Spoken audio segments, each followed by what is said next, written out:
আসসালামু আলাইকুম। ওয়ালাইকুম আসসালাম। কি নেবেন দেখুন। দেখো কি পছন্দ হয় তোমার।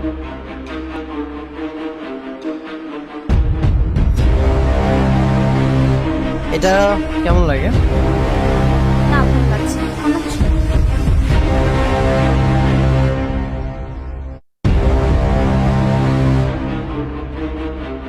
এটা তো খুব সুন্দর।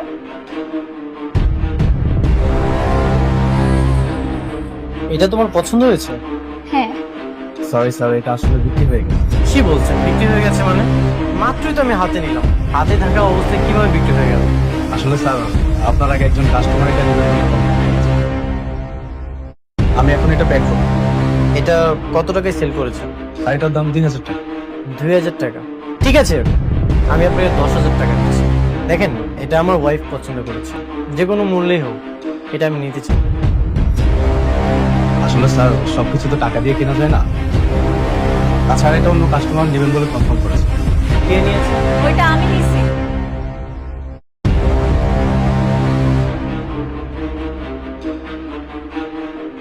আপনি কাজ করুন, ওয়েট করুন। জি স্যার, ওয়েট করছি। চলো আমরা চলে যাই।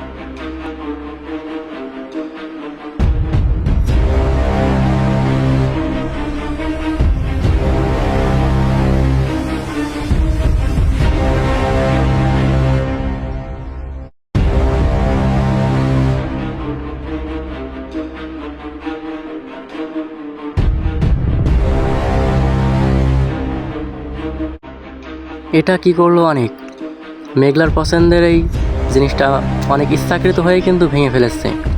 তো গাইস, আসুন আজকের এই ভিডিওতে সব কিছু জানি যে গরিব ঘরের রাজপুত্র 16 কবে আসবে এবং কিভাবে সবার আগে দেখতে পারবেন।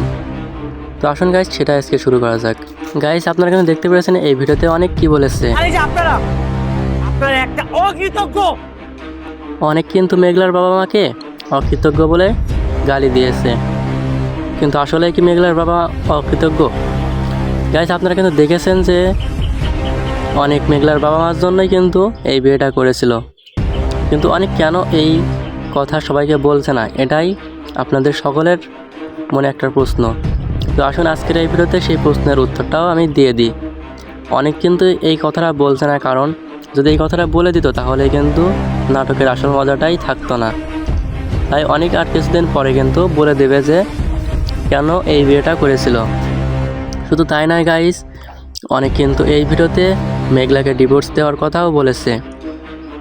তো আপনাদের কি মনে হয়, অনেক আর মেঘলার কি ডিভোর্স হয়ে যাবে? আমি তোমাকে ডিভোর্স দিতে চাই। এই কথা শুনে কিন্তু মেঘলা ভীষণভাবে ভেঙে পড়ে এবং মেঘলার মনে অনেক কষ্ট লেগে মেঘলা কিন্তু কিছুক্ষণের মধ্যে অজ্ঞান হয়ে পড়ে যায়, অর্থাৎ জ্ঞান হারিয়ে মাটিতে পড়ে যায়।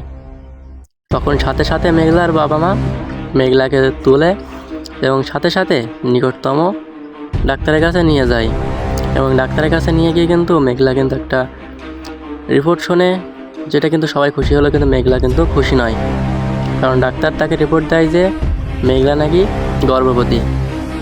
কিন্তু অনেক তো এই সময় ডিভোর্স দিতে চাই। তো এখন মেঘলা কি করবে, মেঘলার করণীয়টা আসলে কি? মেঘলা কিন্তু এই কথাটা শুনে খুবই মন খারাপ করেছিল, তারপরেও কিন্তু ভেঙে পড়েননি। তো গাইস, গরিব ঘরের রাজপুত্র 15 নম্বর দেখেছেন, আর যারা দেখেননি আমার চ্যানেলে দেখেন, আপলোড দেওয়া হয়ে গেছে, আমাদের চ্যানেল থেকে আপনারা দেখে আসতে পারেন। আর যারা কিনা গরিব ঘরের রাজপুত্র 16 জন অপেক্ষা করছিলেন, তারা সবাই আমার চ্যানেলটা সাবস্ক্রাইব করে ভিডিওতে লাইক দিয়ে রাখুন, কারণ গরিব ঘরের রাজপুত্র 16 যখনই ছাড়া হবে তখনই আমাদের চ্যানেলে আপলোড দেওয়া হয়ে যাবে। তো গাইস, আপনারা কিন্তু দেখতে পেরেছেন মেঘলা কিন্তু এই ভিডিওতে এখানে এসে কিন্তু এই লোকটার কাছে ভীষণভাবে অপমানিত হয়। অতঃপর মেঘলাও কিন্তু ভীষণভাবে রেগে যায়, কারণ কেউই তো এটা সহ্য করতে পারবে না, কারণ তার স্বামী ছাড়া যদি বাচ্চা হয় এটা যদি কেউ বলে তাহলে কিন্তু এটা কেউই সহ্য করতে পারবে না গাইস। তাই ভীষণভাবে কিন্তু মেঘলা রেগে যায়, অতঃপর তাকে তাড়িয়েও দেয়।